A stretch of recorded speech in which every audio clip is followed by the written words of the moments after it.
कि मोमिन सर ने कहा कि मीडिया को तो मसाला चाहिए होता है, और मैंने उन्हें कहा था ये तो मिक्स अचार मिल गया मीडिया को। अब हमारा ये कहना है कि आपने इसको कैश करवाना था, इंडियन मीडिया ने करवा लिया, ठीक है जी।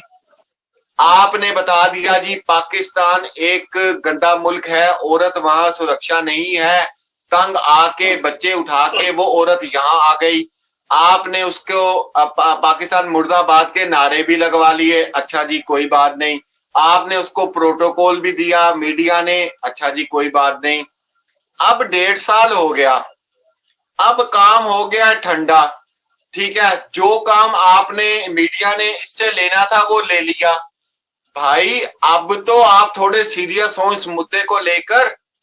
आपके लोगों को अपनी हिफाजत के लिए इसको पकड़े, उसको कहें भाई इधर बैठ तू, अब हो गया तेरा, हमने जो करना था 1.5 साल पूरी दुनिया ने देखा तेरा तमाशा, अब बैठ के जरा इसकी पूरी इन्वेस्टिगेशन करें और अपने पूरे कानूनी जो आप लोगों के हिसाब किताब है उसके मुताबिक इसके ऊपर कार्रवाई करें। दीदी मैं गलत तो नहीं कह रहा ना?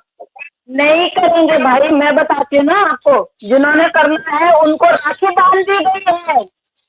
जिन्होंने करना था, जिन पे हमें विश्वास था कि ये पत्रकार अच्छे हैं, ये पत्रकार बहुत अच्छा काम करते हैं, जिस चैनल पे भी करते हैं, मैं किसी ऐसे व्यक्ति विशेष का नाम भी नहीं लूंगी और मैं उस चैनल का नाम भी नहीं लूंगी, पर आप यकीन करें कि वो मोमिन मलिक साहब की लिस्ट में है,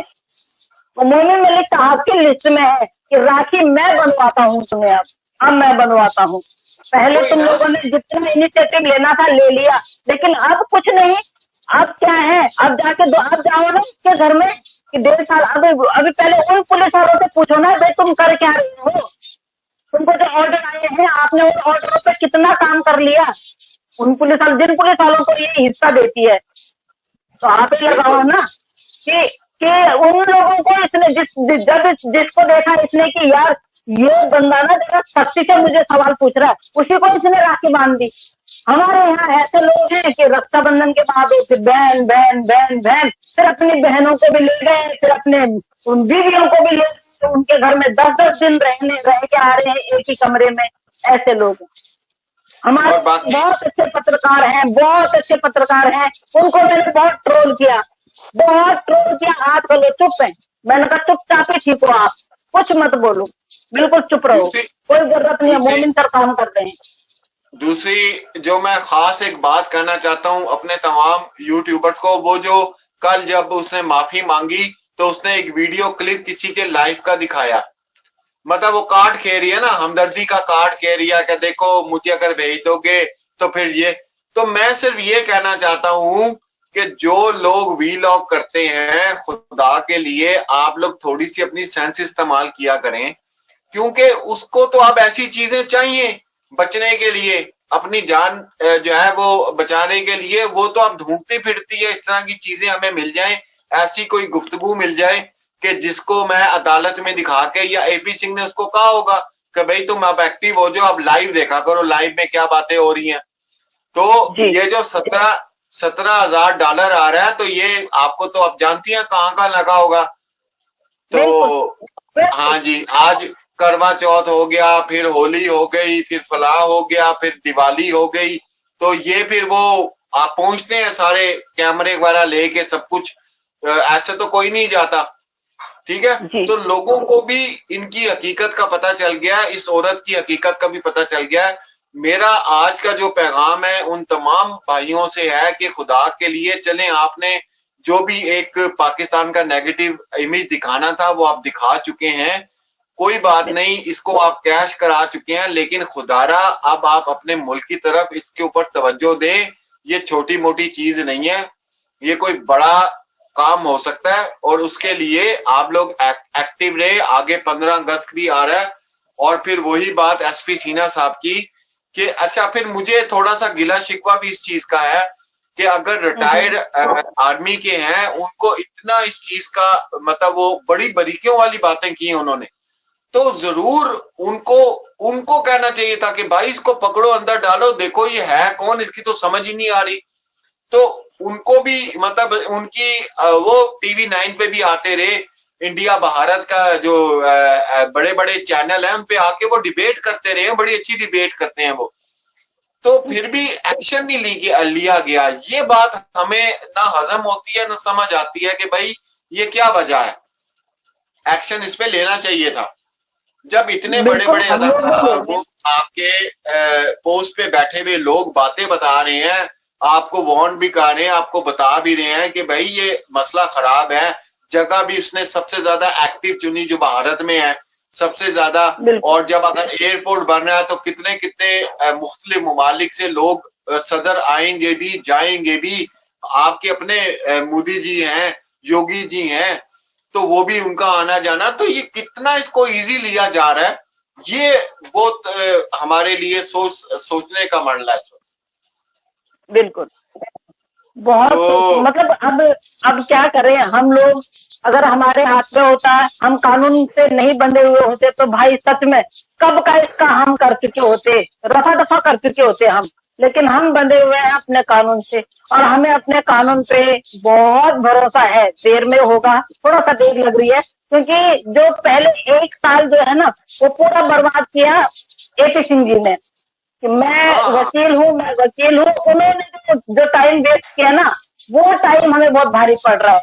अभी मोमिन साहब आए हैं, तो मोमिन साहब ने क्या किया कि फटाफट जो केस डालने थे, जो इस पे धाराएं लगानी थी, जो करना था, 11-12-13 केस इस पे कर दिए।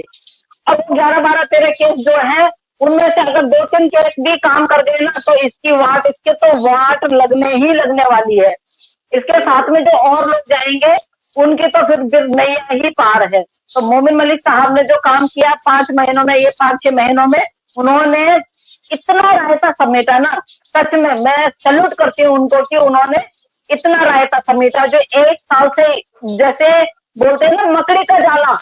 वो जाला उन्होंने साफ करके, उन्होंने तब जाके इस केस को देखा परखा, उसके बाद जाके पूरा स्टडी किया, स्टडी करने के बाद जाके उन्होंने देखा कि भाई औरत किस टाइप की है, उस औरत को भी देखा, उसको हेयर भाई को भी देखा, जब जाके उन्होंने इतने सारे केस इस पे डाले। बिल्कुल, और सबसे पहला जो वीलॉग आया था मोमिन सर का, उसमें उन्होंने बहुत अच्छी बात की थी। उन्होंने कहा था कि मैंने ये केस वैसे ही नहीं उठा लिया, मैंने इसको स्टडी करने से पहले गुलाम हैदर के बारे में स्टडी किया है, मैंने पाकिस्तान से पता कराया है कि इसके ऊपर कोई FIR तो नहीं है, क्या ये व्यक्ति ठीक है। अब आप उनकी सेंस देखें, और जो लोग मोमिन मलिक के खिलाफ बात करते हैं, मैं उनकी अकल पे मुझे हंसी आती है कि एक ऐसा वकील जो जिसका केस लड़ा पहले उसके बारे में जान रहा है, जिसके खिलाफ लड़ना तो दूर की बात है, जिसके लिए लड़ रहा है पहले उसकी पूरी इन्वेस्टिगेशन उन्होंने पाकिस्तान में करवाई है कि भाई ये किस तरह का बंदा है, कोई देखे ना क्रिमिनल ना हो पाकिस्तान का जिसका मैं केस लेके बैठ जाऊं। बात समझ रही है? तो इतने समझदार वकील और इतनी सारी चीजें के बावजूद लोग क्यों तनकीद का निशाना इनको बनाते हैं। हमें तो एक ही बात समझ आती है कि वो चाहते हैं कि मोमिन मलिक साहब को डरा के या ऐसी बातें करके डिग्रेड करके उनको पीछे किया जाए, लेकिन वो पीछे नहीं होने लगे, पीछे नहीं होते, क्योंकि उन्होंने 1000 बार अपने व्लॉग में कहा है कि मैं बड़ा जिद्दी बंदा हूं, मैं जिस काम के पीछे पड़ जाऊं ना उसको करके छोड़ता हूं। अब